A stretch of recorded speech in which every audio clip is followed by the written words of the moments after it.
খুব বেশি নাটক মঞ্চায়িত না হলেও সামান্য কয়েকটা ঘটনার মধ্য দিয়ে টি-20 ওয়ার্ল্ড কাপ 2024-এর জন্য বাংলাদেশের 15 সদস্যের স্কোয়াড ঘোষণা করা হলো এবং এই স্কোয়াড ঘোষণা করলো বাংলাদেশের টিম সিলেকশনের প্রধান গাজী আশরাফ লিপু। সেখানে আরও উপস্থিত ছিলেন হান্নান সরকার এবং আব্দুর রাজ্জাক। তো টিম সিলেকশন প্রধান যে বাংলাদেশের 15 সদস্যের স্কোয়াড ঘোষণা করেন টি-20 ওয়ার্ল্ড কাপের জন্য চারজন স্পেশালভাবে, চারজন পেসার, চারজন স্পিনার এবং 7জন ব্যাটসম্যান নিয়ে দল তিনি সাজান এবং সেই ক্রাইটেরিয়া তিনি ফলো করেন এবং সেখানে মিডিয়ার অনেক সাংবাদিক ভাইদের যৌক্তিক প্রশ্ন তিনি ব্যাখ্যা বিশ্লেষণ করার চেষ্টা করেন এবং তা পুরোপুরিভাবে খণ্ডন করার চেষ্টা করেন। তো এখানে আলোচনার যে মূল বিষয়বস্তুটা সেটা হচ্ছে সাইফুদ্দিনকে দলে না রাখা এবং তানজিম হাসান সাকিবকে দলে রাখা। তো এই প্রশ্নটাই সবচেয়ে বেশি আলোচনার জায়গা এবং বিতর্কের জায়গাও তৈরি করেছে। তো সেখানে তিনি যে ব্যাখ্যাটা করেন সে ব্যাখ্যাটাই হচ্ছে সাইফুদ্দিনকে যে চিন্তাধারা থেকে যে রোলটা প্লে করার উদ্দেশ্যে টি-20 ওয়ার্ল্ড কাপে তাকে স্কোয়াডে রাখার ভাবনায় ছিল। তো সেই জায়গাটাই হচ্ছে ডেথ ওভারে সাইফুদ্দিনের যে ইয়র্কার লেন্থের বল করার যে আমরা রিসেন্ট যে ম্যাচগুলো আমরা দেখি বিপিএলে যেরকম পারফরমেন্সটা করেন এবং ঢাকা প্রিমিয়ার লিগে যে ধরনের পারফরমেন্সটা তিনি করেন এবং যে তিনি ইকোনমিক্যালি বল করেন, তো সেই জায়গাটাতে সাইফুদ্দিনকে জিম্বাবুয়ে সিরিজে রাখা হয়। সেখানে যদিও তিনি 4 ম্যাচে 8 উইকেট নেন, কিন্তু তিনি রানের দিক থেকে অনেক বেশি এক্সপেন্সিভ ছিলেন এবং সেখানে তিনি সময় মতো ইয়র্কার লেন্থ বল করতে না পারা, ডেলিভার করতে না পারা নিয়ে তিনি প্রশ্ন তুলেন এবং গাজী আশরাফ লিপু সেই জায়গায় সাইফুদ্দিনের উপর সেই আস্থাটা তিনি করতে পারছিলেন না এবং সেখানে কম ম্যাচ খেলে মাত্র 1 উইকেট নিয়ে 2 ম্যাচে তানজিম হাসান সাকিব সেই আস্থার প্রতিদান দিতে পারেন এবং সেই চিন্তাধারা থেকেই তানজিম সাকিবকে দলে অন্তর্ভুক্ত করা হয় এবং সাইফুদ্দিনকে বাদ দেওয়া হয়। এবং তিনি সাইফুদ্দিন ইস্যুতে আরও কিছু বলেন যে সাইফুদ্দিন যে বলগুলো বাউন্স করতেছিল সেটা জিম্বাবুয়ের ব্যাটসম্যানরা যেভাবে তাকে শর্ট সিলেকশন করতেছিল, যেভাবে তার উপর বলে হিট নিচ্ছিল এবং তার বল এক্সট্রা বাউন্সে যেভাবে এক্সট্রা রান আসতেছিল এবং তিনি আরও কিছু বলেন যে ব্যাটের সামনে তিনি যে বলগুলো দিচ্ছিলেন সেটা ব্যাটসম্যানরা সহচরাচর বা সহজেই যেভাবে বিগ শটে পরিণত করতেছিলেন, সেখানে লাইন লেন্থের যে ঘাটতিটা দেখতে পায়। তো সব দিক বিবেচনা করেই তানজিম সাকিব এবং সাইফুদ্দিনের মধ্যে একটা কম্পেয়ার করে একটা তারতম্য খুঁজে পান এবং সেই দিক থেকে তানজিম সাকিবকে সেই জায়গায় এগিয়ে রাখেন এবং তানজিম সাকিবকে বিশ্বকাপের স্কোয়াডে তারা জায়গা করে দেন। তো এই দল নিয়ে গাজী আশরাফ লিপুকে যখন প্রশ্ন ছুড়ে দেওয়া হয় বাংলাদেশের এক্সপেকটেশন এবং টি-20 ওয়ার্ল্ড কাপে বাংলাদেশের মিশনের ফোকাস কতটুকু, তো সেই সময় গাজী আশরাফ লিপু অট্ট হাসি দিয়ে উল্টো সাংবাদিকদের প্রশ্ন ছুড়ে দেন এবং সেখানে তিনি যে জিনিসটা পরিষ্কার করে উপস্থাপন করার চেষ্টা করেন সেটা হচ্ছে যে বাংলাদেশের ফার্স্ট মিশন প্রথম রাউন্ড থেকে দ্বিতীয় রাউন্ডে কোয়ালিফাই করা। সেখানে প্রথম রাউন্ডে যদি বাংলাদেশের প্রথম যে ম্যাচটা, সেই ম্যাচটাই বাংলাদেশের পুরো মোমেন্টাম এবং পুরো টি-20 ওয়ার্ল্ড কাপের বাংলাদেশের খেলোয়াড়দের রিদমে নিয়ে আসার জন্যে প্রথম ম্যাচটাই অনেক বেশি গুরুত্বপূর্ণ এবং সেখানে বাংলাদেশের প্রথম ম্যাচটা শ্রীলঙ্কার বিপক্ষে এবং সেই ম্যাচটা শক্তিমত্তার দিক থেকে যদি আমরা বিচার করি দুই দলের উইনিং চান্স 50-50, কিন্তু শক্তিমত্তার দিক থেকে বাংলাদেশের থেকে শ্রীলঙ্কা দল অনেক বেশি এগিয়ে। দল অন্তর্ভুক্ত সেখানে সাউথ আফ্রিকা, নেদারল্যান্ডস ও নেপাল। নেপালের বিপক্ষে বাংলাদেশ শক্তিমত্তার দিক থেকে অনেক এগিয়ে, সেখানে দুশ্চিন্তার কোনো কারণ নেই, তিনি এটা আবারও পরিষ্কার করেন এবং সাউথ আফ্রিকা টি-20 ফরম্যাটে যেভাবে অনেকটা এগিয়ে এবং তাদের খেলোয়াড়রা যে অ্যাগ্রেসিভ ক্রিকেটটা খেলে, সেই দিক থেকে বাংলাদেশ সাউথ আফ্রিকার সাথে ম্যাচটা যদি বাংলাদেশ তাদের পুরো রিদমটা দিয়ে খেলতে পারে এবং বাংলাদেশ সেখানে যদি প্রত্যেকটা খেলোয়াড় তাদের দায়িত্ব নিয়ে খেলতে পারে এবং বাংলাদেশের যে খেলোয়াড়দের মাঝে যে ক্যাপাবিলিটি আছে সেটা যদি পুরোপুরি নিংড়িয়ে দিতে পারে, তাহলে সাউথ আফ্রিকার সাথে ম্যাচটা বাংলাদেশের অনেক কম্পিটিটিভ হবে এবং জেতার চান্স তৈরি করবে এবং শ্রীলঙ্কার ম্যাচটাই বাংলাদেশের অনেক বেশি গুরুত্বপূর্ণ। এই ম্যাচটাই জেতার মধ্য দিয়ে বাংলাদেশ দ্বিতীয় রাউন্ডে কোয়ালিফাই করার অনেকটা চান্সে এগিয়ে থাকবে এবং সেখানে বাংলাদেশ টি-20 ওয়ার্ল্ড কাপের পুরো ওয়ার্ল্ড কাপেই বাংলাদেশ দলটা অনেক রিদমে থাকবে। তিনি এটাই পরিষ্কার করে বলার চেষ্টা করেন। কিছু বিষয় ক্লিয়ারভাবে কিছু স্পেসিফিক বিষয়ে তিনি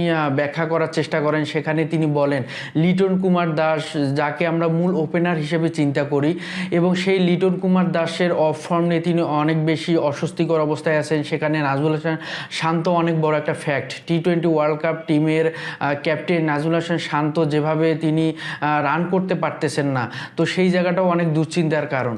সেখানে ভাইস ক্যাপ্টেন করা হয় তাসকিন আহমেদকে। এর আগে আমরা যত ওয়ার্ল্ড কাপ এবং এশিয়া কাপের দেখেছি, সেখানে ভাইস ক্যাপ্টেনের নামটা সেভাবে অ্যানাউন্সমেন্ট করা হয় না এবং সেটাকে সেরকমভাবে ইম্পর্টেন্ট দেওয়া হয় না। কিন্তু এবারের টি-20 ওয়ার্ল্ড কাপে ভাইস ক্যাপ্টেনের নাম ঘোষণা করা, এটা একটা মানে বিষয়কে কিন্তু ক্লিয়ার করে। যদি নাজমুল হাসান শান্ত সেভাবে ফর্মে না থাকেন, হয়তোবা আমরা তাসকিন আহমেদকে কয়েকটা ম্যাচ ক্যাপ্টেন্সির দায়িত্বে হিসেবে তাকে সেভাবে দেখতেও পারি। এবং সেই জায়গাটায় তিনি আফিফ হোসেন, বাংলাদেশের দলে দুজন রিজার্ভ খেলোয়াড় নেওয়া হয়, সেখানে হাসান মাহমুদ এবং আফিফ হোসেন ধ্রুব। কিন্তু আফিফ হোসেনকে যদি রিজার্ভ বেঞ্চে তাকে নেওয়া হয়, তাহলে আফিফ হোসেনকে প্রথম 3টা ম্যাচে জিম্বাবুয়ের বিপক্ষে রাখা হলো, কিন্তু তাকে খেলানো হলো না। এই নিয়ে তিনি সেরকম কোনো ব্যাখ্যা সঠিকভাবে করতে পারেননি। এবং সেখানে তিনি আফিফ হোসেন ধ্রুবর যে অতীত ট্র্যাক রেকর্ড এবং তার যে ব্যাটিং ক্যাপাবিলিটি, তার যে মানে অ্যাগ্রেসিভ ক্রিকেটের মনোভাব, সেই দিক থেকে বিচার করে তিনি তা বাংলাদেশের রিজার্ভ বেঞ্চে রাখার চিন্তা করেন এবং সেখানে তিনি রাখেন।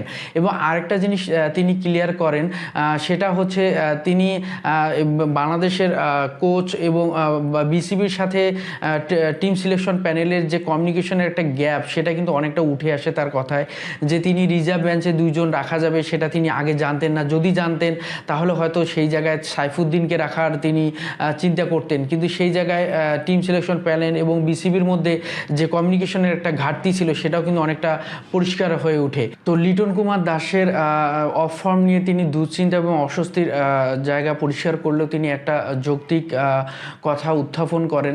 সেটা হচ্ছে, আমি এর আগেও ভিডিওতে এই কথাটা, এই টপিক্সটা নিয়ে আলোচনা করেছি, আপনারা যারা দেখেননি ভিডিওটা দেখে নেবেন।